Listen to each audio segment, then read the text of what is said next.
अस्सलाम वालेकुम दोस्तों, ईमान किसे कहते हैं और ताकत किसे कहते हैं, चलिए आज सुनते हैं। बहुत ही प्यारा बयान। बेशक सुभान अल्लाह। एक सहाबी हैं, ईमान लाने के बाद वो कहते हैं या रसूल अल्लाह सल्लल्लाहु अलैहि वसल्लम, दो वाक़यात ऐसे हैं जो ज़माने जहालत में हम करते थे। एक वाक़या याद करता हूँ तो रोना आता है और एक वाक़या याद करता हूँ तो हंसी आती है। हुजूर ने फरमाया वो दोनों क्या है बताओ। उन्होंने कहा पहला वाक़या तो ये है जिसको याद करके रोता हूँ कि जवानी में जब हमारे घर बेटी पैदा होती थी तो हम उसका गर्दन मरोड़ कर दफन कर देते थे। आज मुझे ये बात याद आती है तो रोना आता है कि हमने ऐसे कई बच्चियों को दफन कर दिया। अरब वाले दामाद बनाना नहीं चाहते थे और बेटियों को पहले ही मार देते थे। ये वो सहाबी कहते हैं अब याद आती है बात तो रोना आता है। मेरे आका सल्लल्लाहु अलैहि वसल्लम ने फरमाया फिर हंसी किस बात पर आती है। कहते हैं जमाने जहालत में हमारे खुदा जो होते जिनकी हम इबादत करते थे तो जब सफर में जाना होता था तो आटा गूंद करके खुदा बना लेते थे, क्योंकि सफर में जाना है और हर जगह उनको साथ में रखना था खुदा को। वो साहब ही कहते हैं सफर के खुदा और होते थे, हवा का अलग, पानी का अलग, मिट्टी का अलग, सब लेकर के चलते थे। फिर हुजूर ने फरमाया हंसी किस बात पर आती है। वो कहते हैं बीच रास्ते में अगर खाना खत्म हुआ तो कभी खुदा का हाथ तोड़ के खाते थे, कभी पैर तोड़ के खाते थे। अरे मेरे अजीजों, 1400 साल बाद आज जब आप हंस रहे हैं, उस सहाबी को तो इस बात पर हंसी आती होगी। मैं ये बात सिर्फ इसलिए अर्ज कर रहा हूं कि शुक्र मनाओ अल्लाह रब्बुल इज्जत का कि तुम्हें रब तबारक व तआला ने उस कौम में पैदा किया है जिसका माथा सिर्फ वहदहू ला शरीक की बारगाह में झुकती है। तुम ईमान वाले हो और मैंने आयत यही तिलावत की खुतबे में, वला तहीनु वला तहज़नु व अंतुमुल अअलौना इन कुंतुम मुमिनीन। घबराओ मत, परेशान मत हो, तुम सबसे ज्यादा सरबुलंद रहोगे अगर तुम ईमान वाले हो। ये कुरान की आयत है। ईमान किसे कहते हैं? ईमान किसे कहते हैं? यानी अल्लाह ने फरमाया अगर तुम ईमान वाले हो तो सबसे ज्यादा कामयाब हो। अब हम पूछते हैं रसूल पाक से ईमान किसे कहते हैं? मेरे आका की जुबान से सुनो, ला युमिनु अहदुकुम हत्ता अकूना अहब्बा इलैहि मिन वालिदिही व वलदिही वन नासी अजमईन। हजरत अनस से रिवायत है, हुजूर पाक सल्लल्लाहु अलैहि वसल्लम फरमाते हैं तुम में से उस वक्त तक कोई कामिल ईमान वाला नहीं हो सकता जब तक अपने वालिदैन, अपने बच्चे, अपने और सारे इंसानों से ज्यादा मैं उसके नजदीक महबूब ना बन जाऊं। हुजूर से कामिल मोहब्बत जब तक ना करोगे तब तक ईमान भी कामिल नहीं है। खुलासा कलाम यही है कि मोहम्मद से वफा तूने तो हम तेरे हैं, ये जहां चीज है क्या लौह कलम तेरे हैं। बस इसी बात पर आपको आना है।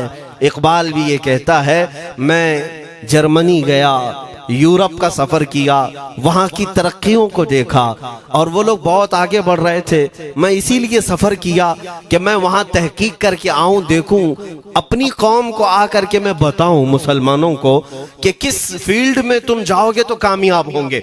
साइंस में, फिजिक्स में, ज्योग्राफी में, केमिस्ट्री में, मैथ्स में, कौन सी फील्ड में तुम जाओगे तो ज्यादा माहिर होगे।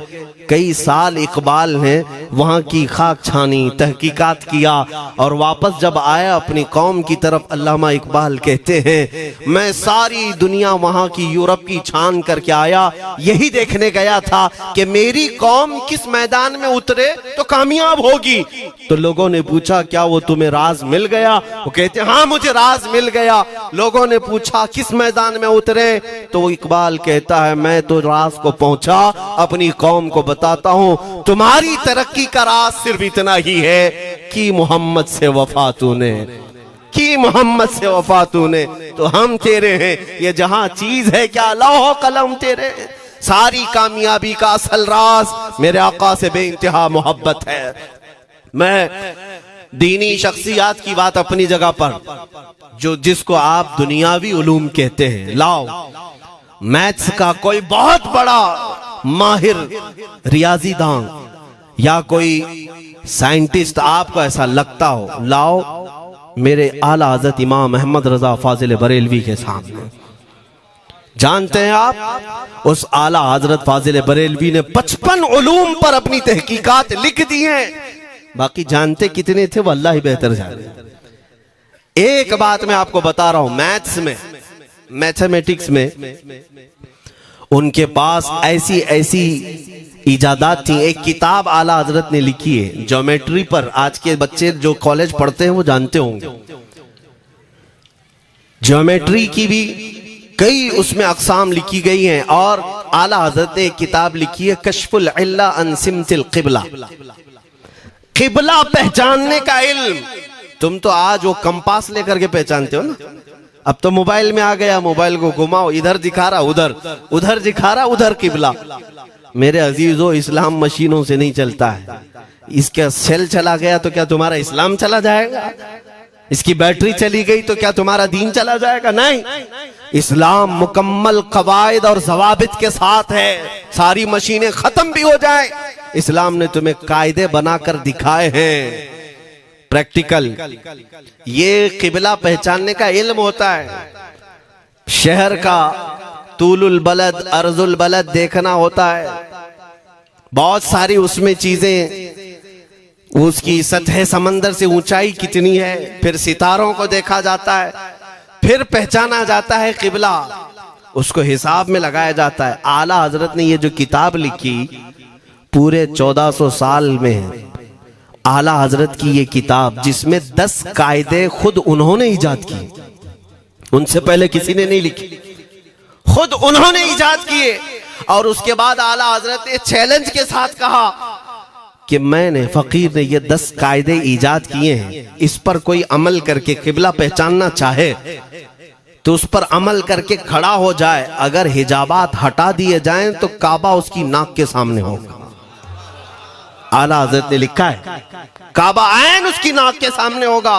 परफेक्ट कायदे उन्होंने लिखे। ये कायदे कहां से आए? हिसाब, मैथमेटिक्स। जो अलीगढ़ के प्रोफेसर अपने फंसे हुए मसाइल हल करने के लिए आला हजरत के पास आए, वाकयात आपने सुने होंगे। अब मैं आपसे कहता हूं, एक बहुत बड़े प्रोफेसर साहब अलीगढ़ के, वो लंदन या ऑक्सफोर्ड जा रहे थे या जर्मनी जा रहे थे कुछ मैथ्स के फंडे हल करने के लिए। आला हजरत के खलीफा ने उन्हें मशवरा दिया कि चले मौलाना अहमद रजा साहब बरेली में रहते हैं, उनसे बात कर लेंगे। पहले तो उन्होंने मजाक उड़ाया, मौलवी लोगों का काम है, प्रोफेसर जिसमें फंसा हुआ है। उन्होंने कहा लंदन और जर्मनी जाने में जितना खर्चा आता है उससे कम ही बरेली को लगता है, एक बार ट्राई कर लीजिए। वो आए आला हजरत के यहाँ, वो मौलाना सैयद सुलेमान साहब के कहने पर जब आला हजरत के पास आए, असर का वक्त था, अजान हो चुकी थी, आप मस्जिद की तरफ जा रहे थे। प्रोफेसर साहब से मुलाकात हुई। आला हजरत ने पूछा कैसे आना हुआ?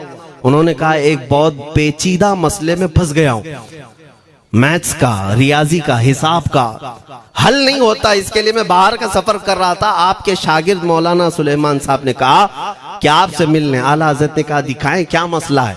उन्होंने कहा इतने शॉर्ट टाइम में ये हल नहीं होगा, नमाज के लिए आप जा रहे हैं। आला हजरत ने फरमाया फिर भी दिखाओ। आला हजरत को उन्होंने वैसे ही खड़े दिखाया। देखते ही आला हजरत ने उंगलियां रखी और कहा इसका यहां से, इसका यहां से, फलां का यहां से, इस तरह आप लगा करके देख ले, मैं असर की नमाज से फारिग होकर आता। वो प्रोफेसर साहब कहते हैं उन्होंने चुटकियों में यूं हल किया, मैं जब बैठ करके उस मसले को लगाया तो तुरंत 2 मिनट में वो मसला हल हो गया। अब जिसके लिए मैं ये वाकया अर्ज कर रहा हूं सुनो। वो हैरत में आंखें फटी फटी रह गई उस प्रोफेसर साहब की। उधर नमाज होने के बाद आए आला हजरत, तो वो अश करने लगे। कहा मौलाना साहब मैं पहली मर्तबा देख रहा हूं कि मदरसे का कोई मौलवी मैथ्स के इतने टफ फंडे को हल कर लेता हो। मौलाना ये तो बताएं ये रियाजी और ये मैथ्स के मसले आपने किससे सीखे? कौन है आपको? किस कॉलेज में, किस यूनिवर्सिटी से आपने सनद हासिल की है? यही मुझे कहना है मेरे से। अब आला हजरत का जवाब सुनो। कहते हैं जनाब मैंने अपने वालिद से सिर्फ प्लस माइनस और मल्टीपल के मसले सीखे, जमा, नफी और ज़रब हमारे वालिद साहब ने बस इतना ही सिखाया। और उस वक्त बचपन में मुझे मंतिक, फलसफा, ये सब किताबें पढ़ने का शौक था। मैं हिसाब के, ज्योमेट्री के ये किताबें लेकर बैठा। मेरे वालिद आए, देखा, पूछा अहमद रजा क्या पढ़ रहे हो? मैंने दिखाया ये मंतिक है, फलसफा है या हिसाब की किताबें हैं। मेरे वालिद ने वो किताबें अपने हाथ में ले ली और कहा, जा रसूलुल्लाह की हदीसें पढ़, सदक़े में सारे इल्म दे दिए जाएंगे। आला हज़रत फरमाते हैं, उसके बाद मैंने अपनी जिंदगी मेरे मुस्तफा के कदमों में लगा दी। ये जो आप देख रहे हैं ये मेरे मुस्तफा के कदमों से छनकर मुझे मिला है। बस बात समझ जाओ, ताकत इसी को कहते हैं।